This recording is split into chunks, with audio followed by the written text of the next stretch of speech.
नमस्कार साथियों, स्वागत है आपका स्टडी फॉर टीचिंग एग्ज़ाम में। दोस्तों, आज मैं आपके लिए हिंदी के अति लघु उत्तरीय प्रश्न लेके आया हूँ। तो हम आज राजन सीरीज़ का डीएलएड फर्स्ट सेमेस्टर का हिंदी का अति लघु उत्तरीय प्रश्न करेंगे। ठीक है, चलिए शुरू करते हैं, टाइम वेस्ट नहीं करते हैं। उससे पहले अगर आपको हमारा ये प्रयास अच्छा लगता है, सेशन अच्छा लगता है, तो प्लीज़ चैनल के सपोर्ट के लिए लाइक, शेयर और सब्सक्राइब कीजिए, ताकि मैं इसी तरह के इन्फॉर्मेटिव लेक्चर आपके लिए लेके आता रहूँ। कोई सुझाव हो तो कमेंट में सुझाव दीजिए, उस पर बिल्कुल सुझावों का हार्दिक दिल से स्वागत है। तो चलिए शुरू करते हैं आज का ये लेक्चर। पहला प्रश्न, ध्वनि क्या है? उत्तर है इसका भाषा की सबसे छोटी और सर्वाधिक महत्वपूर्ण इकाई क्या कहलाती है? आपकी ध्वनि कहलाती है। प्रश्न संख्या 2, भाषा किसे कहते हैं? उत्तर है इसका ध्वनि चिन्हों की समष्टि को भाषा कहा जाता है। तीसरा, भाषा निर्माण का ढांचा किस पर निर्भर करता है? उत्तर है भाषा निर्माण का संपूर्ण ढांचा ध्वनि संकेतों पर निर्भर करता है। चौथा, ध्वनि विज्ञान का संबंध किससे है? उत्तर है ध्वनि विज्ञान का संबंध श्रवण कौशल से है। पाँचवा, ध्वनि भाषा में स्वर और व्यंजन होते हैं कितने? हिंदी भाषा में कितने स्वर और व्यंजन होते हैं? तो 11 तो स्वर होते हैं और 33 क्या होते हैं? व्यंजन होते हैं।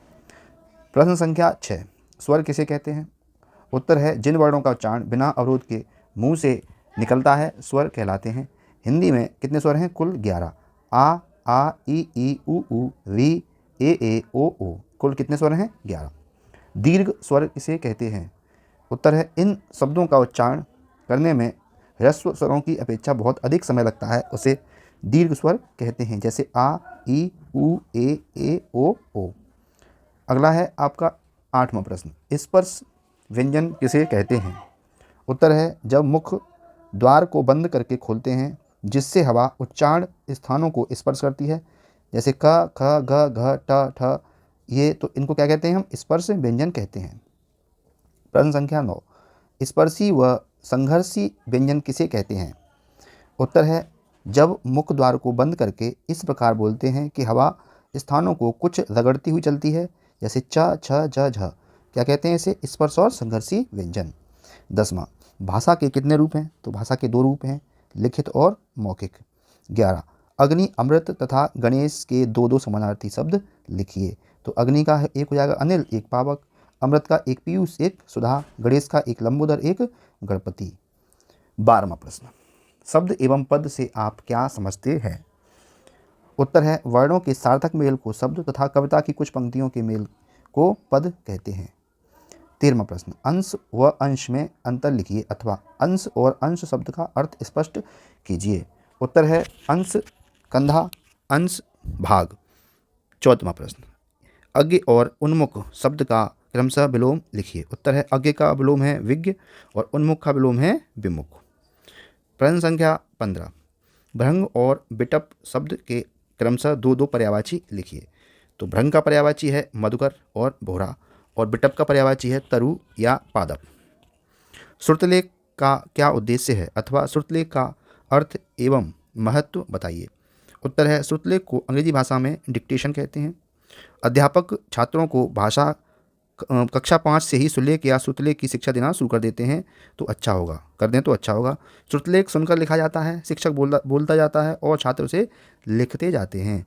श्रुतलेख का उद्देश्य शब्द तथा वाक्यों को दुरुस्त करना तथा लिखने में तीव्रता का विकास करना होता है। क्ष सब वर्ड किसके योग से बनता है? तो क्ष बनता है क प्लस शा के योग से। व्यंजन का अभिप्राय स्पष्ट कीजिए अथवा व्यंजन किसे कहते हैं? जिन वर्णों के उच्चारण में मुख से निकलने वाली वायु को मार्ग में विभिन्न अंगों से टकराने के कारण अवरोधकता आती है उन्हें व्यंजन कहते हैं। ये स्वर की मदद से उच्चारित होते हैं। 19वां प्रश्न, हिंदी भाषा के कौशलों के नाम लिखिए। उत्तर है हिंदी भाषा के कौशल हैं सुनना, बोलना, पढ़ना और लिखना। 20वां प्रश्न, अनुनासिक किसे कहते हैं? उत्तर है जब मुख द्वार बंद करके खोला जाता है किंतु साथ ही नासिका विवर भी खुला रहता है, जैसे डा, रा, ना, मा और ना। पार्श्विक किसे कहते हैं? तो पार्श्विक वर्ड कौन से होते हैं आपके? य, र, ल और व। इनमें मुख द्वार मध्य में बंद हो जाता है और हवा दोनों ओर से निकल जाती है, जैसे ला। लुंठित और लोड़ित किसे कहते हैं? इनमें मुख द्वार जीभ की नोक से शीघ्र ही बंद होता है और 2-3 बार खुलता है, जैसे रा। अर्धस्वर किसे कहते हैं? इनको बोलने से मुख द्वार बहुत सकरा हो जाता है और हवा स्वर के समान मध्य से निकल जाती है, जैसे या और व। अक्षर समूह का दूसरा नाम लिखिए। तो अक्षर समूह का दूसरा नाम क्या है? वर्णमाला। देवनागरी लिपि की क्या विशेषता है? देवनागरी लिपि सुंदर एवं स्पष्ट है। हमारा मूल साहित्य इसी लिपि में संरक्षित है। 26वां प्रश्न है, भावों और विचारों के आदान प्रदान का कौन सा माध्यम है? भावों और विचारों के आदान प्रदान का माध्यम क्या है? भाषा। 27वां, मनोभावों को बोलकर प्रकट करने का कौन सा माध्यम है? तो उत्तर है मनोभावों को बोलकर व्यक्त करने का माध्यम मौखिक भाषा है। पढ़कर व लिखकर विचारों का आदान प्रदान किसके द्वारा किया जाता है? पढ़कर व लिखकर विचारों का आदान प्रदान लिखित भाषा के द्वारा किया जाता है। 29वां प्रश्न, भाषा किसे कहते हैं? उत्तर है लिखकर तथा बोलकर समझाई जाने वाली बातें भाषा कहलाती हैं।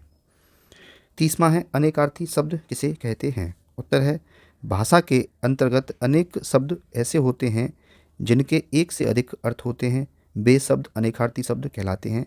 जैसे कल शब्द का अर्थ है पिछला दिन, अगला दिन, शोर, मशीन, सुंदर आदि। पर्यायवाची या समानार्थी शब्द किसे कहते हैं? अथवा समानार्थी शब्द किसे कहते हैं? उत्तर है एक या एक सा अर्थ व्यक्त करने वाले अनेक शब्दों को समानार्थी अथवा पर्यायवाची शब्द कहते हैं। जैसे जल को नीर, बारी, पानी आदि नाम से जाना जाता है। कृष्ण का पर्यायवाची क्या है? तो कृष्ण का पर्यायवाची क्या होता है? जनार्दन। विलोम शब्द किसे कहते हैं? उत्तर है विपरीत अर्थ देने वाले शब्द विलोम शब्द कहलाते हैं। प्रश्न संख्या 34, यश तथा भास्कर के पर्यायवाची बताइए। तो यश का पर्यायवाची कीर्ति और भास्कर का पर्यायवाची सूरज शब्द है। तुकांत शब्द क्या है?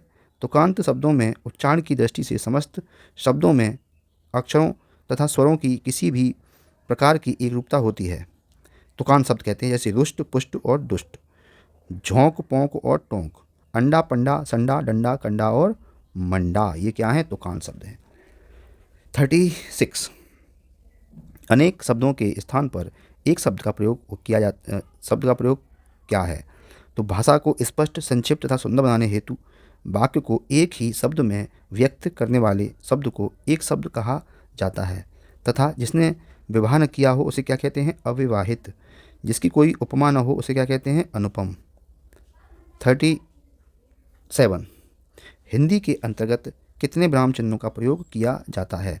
हिंदी में मुख्यतः 11 विराम चिन्हों का प्रयोग किया जाता है। संघर्षी किसे कहते हैं? संघर्षी शब्दों के उच्चारण में मुख द्वारा बहुत सकरा होता है और सी की आवाज़ होती है, जैसे क, ग, ज, फ, श और हा।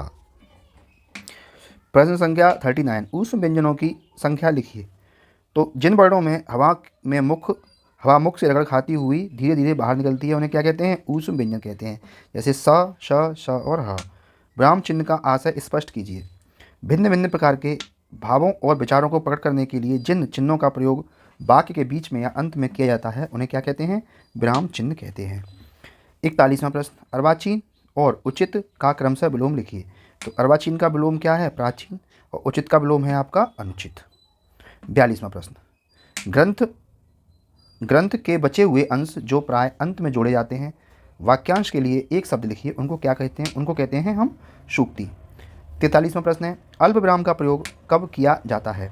उत्तर है किसी वाक्य में अल्प विराम का प्रयोग देने हेतु अल्प विराम देने हेतु अल्प विराम यानी ये वाले चिन्ह का प्रयोग किया जाता है। जैसे यथा, रोको मत जाने दो, ये आ गया चिन्ह, रोको मत जाने दो। 44वां है, लेखन के प्रकार बताइए। उत्तर है लेखन के 3 प्रकार हैं, सुलेखन, अनुलेखन तथा श्रुति लेखन। लेखन शिक्षण से आपका क्या अभिप्राय है?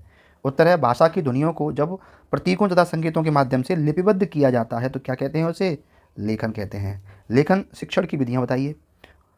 तो प्रमुख विधियां हैं आपकी जैकार्टर विधि है, मॉन्टेसनरी विधि है और पेस्टालॉजी विधि है। वाक्य किसे कहते हैं?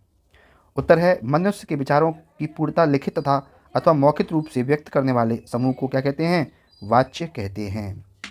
48, भाषा की 4 दशाएं बताइए। उत्तर है पढ़ना, लिखना, बोलना तथा सुनना भाषा की 4 दक्षताएं हैं। 49, अक्षर समूह का दूसरा नाम बताइए। तो अक्षर समूह का दूसरा नाम क्या है आपका? वर्णमाला। 50वां प्रश्न है, सा, शा, सा, ह किस प्रकार के व्यंजन हैं? उत्तर है जिन वर्णों के उच्चारण में हवा मुख से रगड़ खाती हुई धीरे धीरे बाहर निकलती है उन्हें ऊष्म संघर्षी व्यंजन कहा जाता है। 51 भाषा शिक्षण के 4 प्रमुख कौशल कौन कौन से हैं? भाषा शिक्षण के 4 प्रमुख कौशल श्रवण हैं, उच्चारण हैं, वाचन हैं और अभिव्यक्ति है।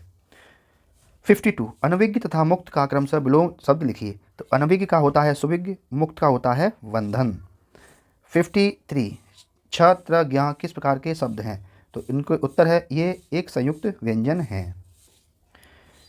54 प्रश्न, ओ का उच्चारण स्थान लिखिए। तो ओ और बड़ा ओ का उच्चारण स्थान क्या है? कंठ और ओष्ठ। यह अलावा किस प्रकार के व्यंजन है? ये अंतस्थ व्यंजन है। अनुस्वार किसे कहते हैं? उत्तर है अनुस्वार के उच्चारण में वायु नाक से निकलती है और उच्चारण झटके के साथ होता है, जैसे ठंडा, कंचन, जंगल इत्यादि। 57 लिपि किसे कहते हैं? भाषा को लिखने की विधि ही लिपि कहलाती है, अथवा मुख से उच्चारित ध्वनियों को लिखने में जो ध्वनि चिन्ह विशिष्ट रूप से निर्धारित होते हैं उन्हें लिपि कहते हैं। 58 प्रश्न है, लेखन शिक्षण की कोई 2 विशेषताएं बताइए। उत्तर है 2 विशेषताएं। पहली है अक्षर शब्द वाक्यों को स्पष्ट स्वरूप प्रदान करना। दूसरा है व्याकरण एवं वर्तनी की शुद्धता, दृष्टि से शुद्धता। 59 प्रश्न है, एक सफल भाषा शिक्षक में कौन कौन से गुण होने चाहिए? तो उत्तर है पहला गुण है शिक्षक लेखन में निपुण हो। दूसरा है भाषा का पूर्ण ज्ञान हो। तीसरा है प्रवाहमय वक्ता हो। चौथा है शिक्षक का उच्चारण शुद्ध होना चाहिए। 60वां प्रश्न है, वाक्य को परिभाषित कीजिए। उत्तर है वाक्य में भाव को अभिव्यक्त करने की क्षमता होती है। अगला प्रश्न है, वाक्य के अंतर्गत आवश्यक तत्व कौन कौन से होते हैं? उत्तर है आकांक्षा, योग्यता तथा 3 आवश्यक तत्व होते हैं। वाक्य के प्रकार लिखिए। तो पहला है सरल वाक्य, मिश्र वाक्य और तीसरा है संयुक्त वाक्य। उपेक्षा और अपेक्षा शब्द का अर्थ लिखिए। तो अपेक्षा का मतलब अवहेलना या निरादर और अपेक्षा मतलब आवश्यकता। 64 जिनके नीचे रेखाएं लगाई गई हों वाक्यांश के लिए एक शब्द लिखिए। क्या कहते हैं उनको? रेखांकित। 65वां क्वेश्चन है, आकाश शब्द के 4 पर्यायवाची शब्द लिखिए। तो नभ, अंबर, गगन और व्योम। 66 ओ किस प्रकार के वर्ण हैं? तो ये एक अनुनासिक स्वर के वर्ण हैं। 67 संधि एवं संयोग शब्द का विलोम शब्द लिखिए। तो संधि विग्रह, क्या संधि का क्या है? विग्रह, विलोम शब्द। और संयोग का क्या है आपका? वियोग। ह्रस्व स्वर किसे कहते हैं? तो उत्तर है ह्रस्व स्वर वह स्वर होते हैं जिन्हें बोलने में एक मात्रा का समय लगता है। आ, ई, उ, री ह्रस्व स्वर हैं। 69 सुधा एवं पंकज शब्द का अर्थ लिखिए। तो सुधा का है अमृत और पंकज का है कमल। कारक किसे कहते हैं? कर्ता कारक चिन्ह लिखिए। उत्तर है व्याकरण में संज्ञा या सर्वनाम शब्द की वह अवस्था जिनके द्वारा वाक्य में उसका क्रिया के साथ संबंध प्रकट होता है उसे कारक कहते हैं। कर्ता कारक का विभक्ति चिन्ह ने है। 71 अभिव्यक्ति के साधनों के नाम लिखिए। उत्तर है अभिव्यक्ति के साधन है मौखिक तथा लिखित रूप से। 72 मॉन्टेसनरी विधि का उपयोग कब किया जाता है? उत्तर है मॉन्टेसनरी विधि का उपयोग लेखन विधि में किया जाता है। तो हमने हिंदी शिक्षण के जितने भी भौतिक प्रश्न थे वो सारे ख़त्म कर लिए हैं। ठीक है, अब हम आगे किसी और सब्जेक्ट के भौतिक प्रश्न अतिलघु उत्तरी प्रश्न करेंगे और इसी प्रकार में सारे सब्जेक्ट के अतिलघु उत्तरी प्रश्न करा कर फिर दीर्घ उत्तरी पे आएंगे, है ना। बहुविकल्पी आपके मैंने सारे सब्जेक्ट के करा दिए हैं। अतिलघु उत्तरी भी 1-2 दिन में ख़त्म कर दूंगा मैं। ठीक है, उसके बाद बहुविकल्पी करेंगे और राजन ख़त्म होते ही हम किसी और अनसॉल्व पेपर और सॉल्व पेपर को लेके आएंगे, उस पर भी काम करने वाले हैं। तो दोस्तों अगर आपका साथ बना रहा तो इसी तरह के लेक्चर में बनाता रहूँगा। ठीक है, आप प्लीज़ कोई कुछ नहीं मांग रहा मैं आपसे, आप चैनल के सपोर्ट के लिए बस केवल लाइक शेयर सब्सक्राइब कीजिए, है ना, जिससे कि मैं आगे इसी प्रकार के लेक्चर आपके लिए लाता रहूँ। ठीक है, फिर मिलते हैं कल किसी और नए लेक्चर में। तब तक के लिए जय हिंद, जय भारत।